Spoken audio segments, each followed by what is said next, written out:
Welcome to a Foxy Tech Tips tutorial on changing your font size on the Twitter app for iPhone.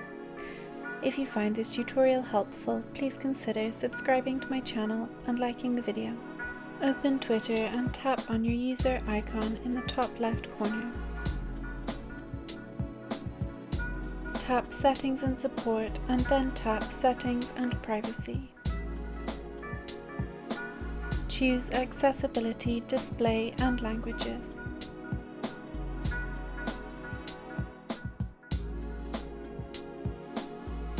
Then tap Display and Sound.